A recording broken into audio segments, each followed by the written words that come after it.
Hello everyone, welcome back to my channel learn English with Hina. So students, हमेशा की तरह मैं आज भी आपके लिए एक बहुत ही इंटरेस्टिंग वीडियो लेकर आई हूँ।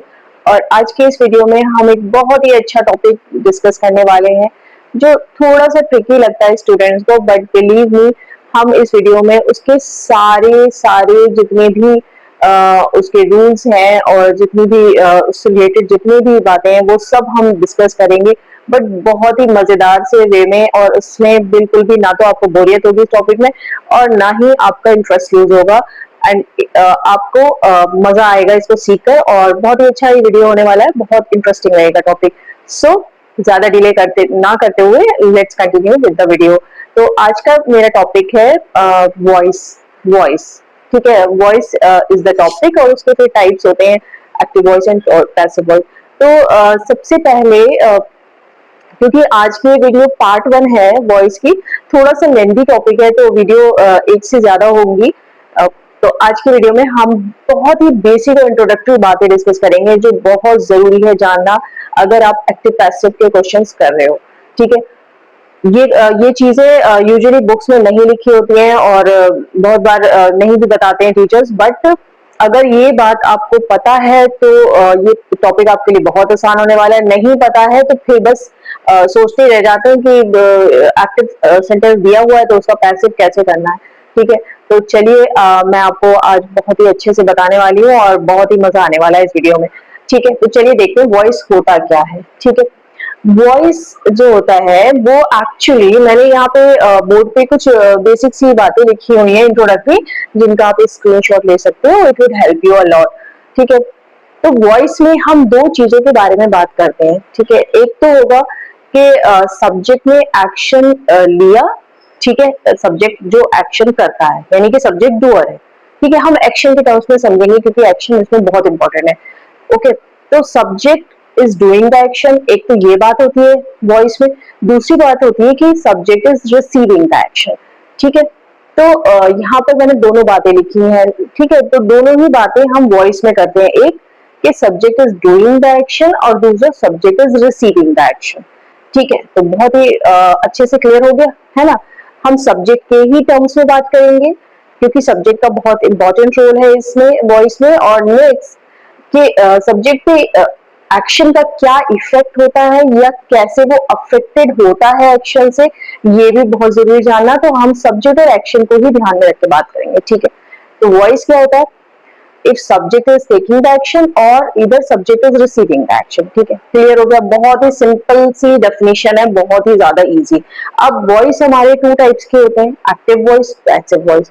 ठीक है, एक्टिव वॉइस में क्या आएगा? जब सब्जेक्ट एक्शन को कर रहा है। ठीक है, when the action is taken by the subject और when the subject is doing the action. किसी भी तरह से आप बोल सकते हैं कि जब सब्जेक्ट ने एक्शन को लिया, एक्शन को किया। ठीक है, ओके। नेक्स्ट पैसिव वॉइस क्या होगा भाई? एग्जाम्पल देख लेते हैं इसकी पहले।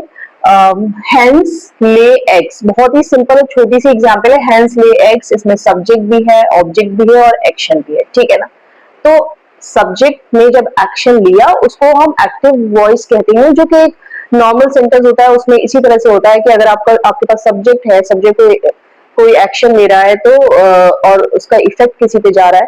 ठीक है, ऑब्जेक्ट भी है, तो एक बहुत ही नॉर्मल से ये सेंटेंस है। ठीक है, अब इसकी पैसिव क्या होगी? When subject is getting affected by the action. When subject is getting affected by the action, तो जैसा कि मैंने आपको बताया कि सब्जेक्ट और एक्शन को ही हम लीड में रखेंगे, उनको ही ध्यान में रख के आपको एक्टिव और पैसिव वॉइस को पूरे को समझना है। ठीक है, तो पैसिव वॉइस क्या होगी? When subject is affected by the action. ठीक है, इसकी एग्जांपल देख लेते हैं। सेम उसी एग्जांपल का मैंने पैसिव किया है। हेंस ले एग्स, उसकी पैसिव हो जाएगी eggs are laid by hens, है ना। तो अब इसमें अच्छे से बिल्कुल क्लियर हो गया क्योंकि जो सब्जेक्ट है हमने उसको ऑब्जेक्ट की जगह पे रख दिया, ऑब्जेक्ट को सब्जेक्ट की जगह पे रख दिया। और भाई एक्शन तो सब्जेक्ट ही ले रहा है, ऑब्जेक्ट तो एक्शन नहीं कर रहा है इसमें। लेकिन पैसिव में हमें बिल्कुल क्लियर हो रहा है कि सब्जेक्ट पे एक्शन का क्या इफेक्ट हुआ है। Eggs are laid by hands. ठीक है, बहुत अच्छे से क्लियर हो गया होगा। नेक्स्ट देखते हैं। नेक्स्ट जो चीज अब आपको जाननी जरूरी है वो ये कि जब हम ट्रांसफॉर्म करते हैं सेंटेंस को एक्टिव से पैसिव में, जब ट्रांसफॉर्मेशन होता है तो कौन सी बेसिक सी चीजें हैं, क्या की पॉइंट्स है जो हमको ध्यान में रखनी है। ठीक है, तो वो क्या है, सबसे पहली चीज देखते हुए, सबसे पहले क्या है, आपको एक्टिव सेंटेंस दिया हुआ है, आपको उसमें क्या करना है, आपको उसमें ऑब्जेक्ट ढूंढना है। ठीक है, ऑब्जेक्ट ढूंढना है, क्यों ढूंढना है ये मैं भी आपको बताऊंगी, ये भी बहुत ही इंपॉर्टेंट बात है कि एक्टिव सेंटेंस में आपको ऑब्जेक्ट को सबसे पहले तो फाइंड आउट करना, अगर आप पैसिव करने वाले हो। ठीक है, ऑब्जेक्ट आपको मिल गया, उसको आप ले आइए शुरू में, सेंटेंस के बिगनिंग में ले आइए, यानी क्योंकि आपका जब आप पैसिव में सेंटेंस शुरू होगा तो वो ऑब्जेक्ट से ही शुरू होगा।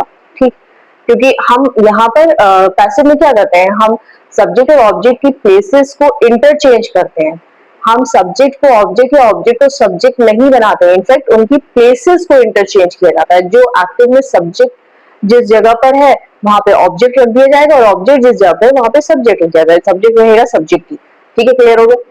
तो सबसे पहली चीज क्या है कि एक्टिव में आपको ऑब्जेक्ट को फाइंड करना है अपने। नेक्स्ट, आप उस ऑब्जेक्ट को सेंटेंस के बिगनिंग में ले आइए। नेक्स्ट हो जाएगा, इसमें यूजुअली क्योंकि जब पैसिव की जाती है और उसमें अफेक्टेड दिखाया जाता है कि सब्जेक्ट किस तरह से अफेक्ट हुआ है एक्शन के लेने से, तो फिर भाई अफेक्टेड जब दिखाएंगे तो वहां पे यूजुअली यूजुअली बाई का यूज होता है, बाई, बाई। ठीक है, इस सेंटेंस में भी हुआ है, eggs are laid by, eggs are laid by hands. ठीक है, यूजुअली बाई का यूज होता है, वैसे मैंने मेंशन किया है वेयर एवर रिक्वायर्ड, क्योंकि कई बार इसकी रिक्वायरमेंट नहीं भी होती है, तो we should always open for the exception. तो usually most of the time by को हम यूज करते हैं। नेक्स्ट क्या होगा कि जैसे आपने डायरेक्ट इनडायरेक्ट में पढ़ा था कि हम पर्सन्स को चेंज करते हैं, उसी तरह से एक्टिव पैसिव में भी जब आप एक्टिव से पैसिव में आओगे तो पर्सन्स को चेंज करोगे। It is very much natural कि पर्सन्स चेंज होंगे। क्यों? क्योंकि आपने सब्जेक्ट और ऑब्जेक्ट की प्लेसेस में इंटरचेंज किया है। आपने एक्टिव में आप एक्शन को बता रहे थे कि सब्जेक्ट ने क्या एक्शन लिया है, और पैसिव में आप बता रहे हो कि सब्जेक्ट कैसे अफेक्ट हुआ है। तो naturally it is very much obvious कि जो भी प्रोनाउन यूज हुए हैं एक्टिव वॉइस में, आप जब पैसिव में जाओगे तो उनको आपको चेंज करना पड़ेगा। ठीक है, तो इसमें ऐसा कुछ इतना डिफिकल्ट है नहीं। ओके, एग्जाम्पल एक देख लेते हैं। जैसे एक्टिव है she help me, she help me, उसकी पैसिव हो जाएगी आई वॉज हेल्प बाई हर। अब यहाँ पे आप देख सकते हो कि यहाँ पे मी यूज हुआ था, तो जब मैं मी को फर्स्ट प्लेस पे लाऊंगी तो नेचुरल है कि वो मी का आई बन जाएगा, आई वॉज हेल्प बाई हर, और यहाँ पे शी जो है शी का हर हो जाएगा। दो बहुत ही इंपॉर्टेंट बात मैं आपको बताने वाली हूँ, जो एक ऊपर लिखी हुई है जो अभी तक मैंने नहीं बताई, यू माइट बी थिंकिंग, वो मैं अब आपको बताने वाली हूँ, जो बहुत ज्यादा ज्यादा इंपॉर्टेंट है, क्योंकि एक्टिव पैसिव सॉल्व करने से पहले जिनको आपको अपने सेंटेंस में देखना होगा कि भाई वो कंडीशन फुलफिल हो रही है या नहीं हो रही है।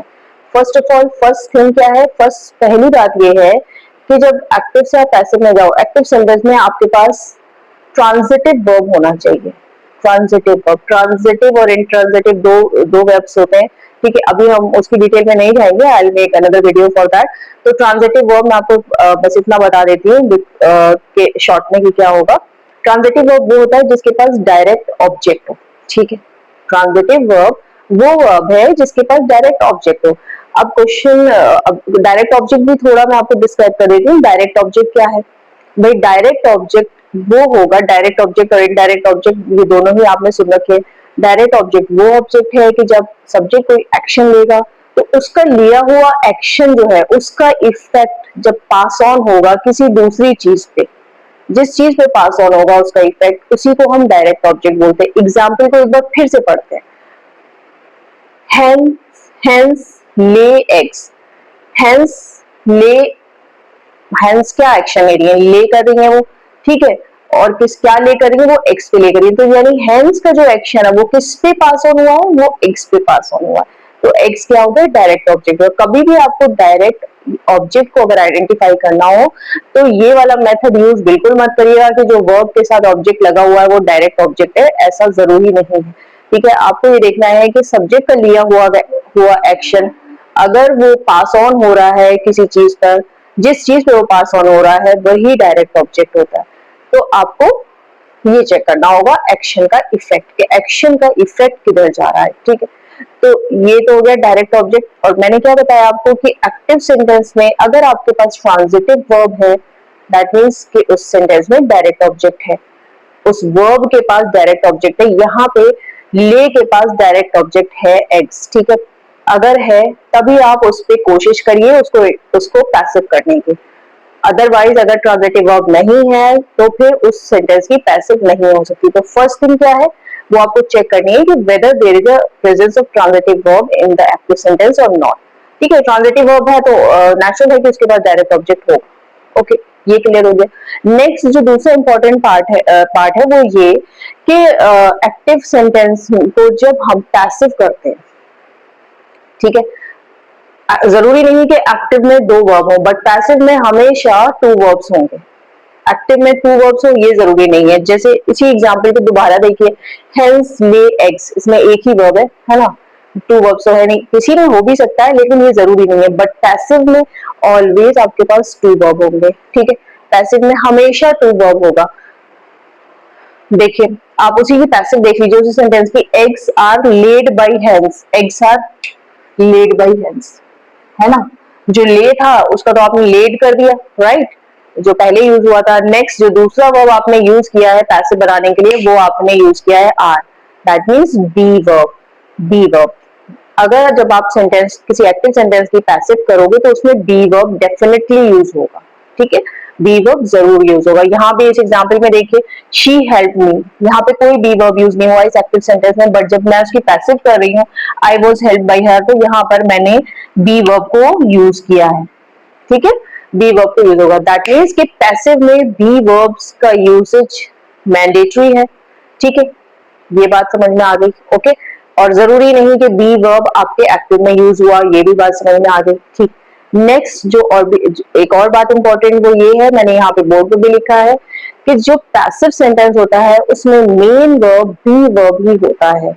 मेन वर्ब का जो मेन वर्ब जो रोल प्ले कर रहा है वो कौन सा वर्ब होगा, वो बी वर्ब होगा। इसमें I was help by her में was is a main verb, not the help, ठीक है, ये क्लियर हो गया। तो ये बहुत ही इंट्रोडक्टरी और बेसिक बातें थी एक्टिव और पैसिव वॉइस से रिलेटेड। ये आपको पता है तो आगे की चीजें सीखने में कोई प्रॉब्लम नहीं आएगी, सब कुछ हम बहुत आराम से सीखने वाले हैं, ठीक है। तो आज की वीडियो के लिए इतना ही। अगर आपको मेरी वीडियो अच्छी लगी, इंटरेस्टिंग लगी, आपने कुछ नया और कुछ अच्छा सीखा तो मेरी वीडियो को लाइक करें, चैनल को सब्सक्राइब करें और अपने फैमिली और फ्रेंड से मेरी वीडियो को शेयर करें। मिलते हैं नेक्स्ट वीडियो में, टिल देन बाय बाय।